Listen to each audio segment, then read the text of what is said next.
Някой сети ли се? От 8 клас. Да. Кажи, Мишо.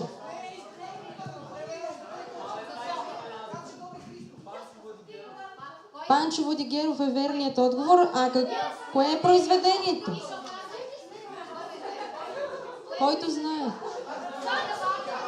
Да. Браво, 8 клас, Рапсодия Варнар, Панчо Владигеров е това. Ето го и него. Това е Панчо Владигеров, на него е кръста на нашата национална музикална академия. Живял е в Шумен. Ето така изглежда Шумен от високо. А това е къщата музей в квартал Лозенец, тук в София. Може да я разгледате, да видите неговите ноти, пианото. Много голям веселяк с чувство за хумор. Ето коя е епохата. Третата епоха, която днес ви представяме, съвременната епоха, 20 век, барок, романтизъм и съвременна 20 век. Сега една книга за него ви показваме, ако искате да си я прочетете. И продължаваме нашата програма с Ню Йорк. В Ню Йорк и до ден днешен живее един човек, но за него ще разберете след мъничко, защото имаме един участник от пети клуб. Вие го познавате? Да чуем I Love Rock and Roll.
Прекрасен Ники, страхотна китара. Продължаваме нататък с Ню Йорк Сити и ето това са малко картинки от Ню Йорк. Тук на 150 етаж живее Джон Уилямс. Както казах, той сега е на над 80 години и е написал музика за над 100 филма, едни от които са Индиана Джонс, Междузвездни войни, Сам вкъщи, Супермен и още много филми, които ние харесваме. Той е бил диригент и още е диригент, пианист. Това са неговите герои. Джурасик Парк, виждате, Ети и сега ще ви представим не кой да е, ами Дарт Вейдър от Междузвездни войни.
Страхотна музика, много въздействаща, много силна и наистина показваш един черен образ, мрачен, какъвто е Дарт Вейдър и борбата между доброто и злото.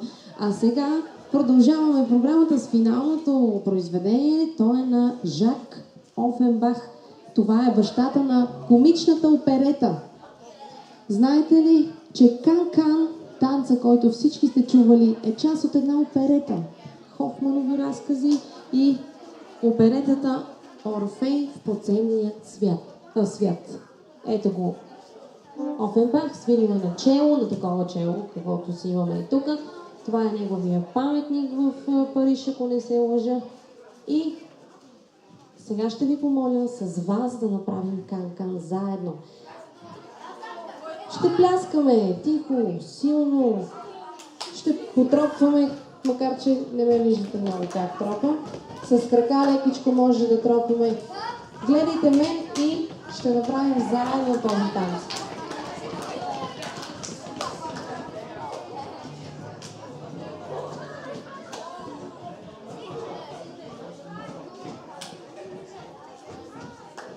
Ето така се танцуват.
Браво на вас! Много добре се справихте. А сега е време да видим кой какво е запомнил с 3 загадки от програмата. Може да четете и искам да ми кажете кое е произведението, коя е епохата и композитора, за да ви дадем един диск на ансамбъла.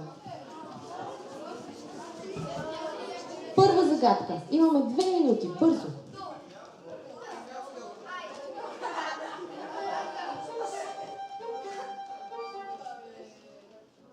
Кажи ти. Не е Жорж Бизе. Ти? Точно така, произведението? Лято от коя епоха? Барок. Как се казваш ти? Виктор от кой клас? 5-ти А клас. Дайте му на Виктор. Втора загадка, нямаме време да чуем. Втората.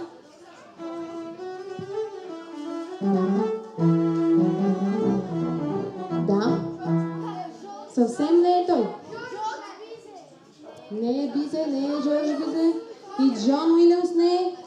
Не можете ли да познаете българските ритми? Точно така. Кажи как... това е Панчо Владигеров. Какво е произведението обаче? Как беше? Нещо Вардър. Какво Вардър? Кое? Река е... Има река Вардър, но това не е река Вардър. Кажи ти. Рапсодия Вардар, Панчо Владигеров, от коя епоха? Да, как се казваш, веднага получаваш диск от Христо. Ето там госпожата ще ти го подаде. И трета последна загадка. Да. Визе е темата на? От операта Кармен, коя е темата? Контрабандист или Тореадор? Да, а епохата коя е? Бяха барок, романтизъм и съвременна. Той да каже. Не е съвременната. Кажи всички. Романтизъм! Композитор е.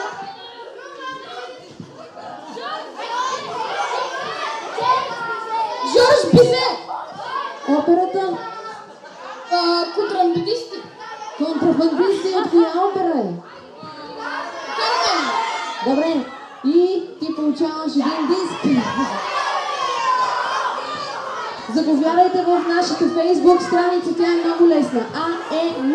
Може да видите там записа. И не забравяйте за наградата, който открие състав като наша, има 100 лева награда. В фейсбук влезте в нашата страница и ни пишете.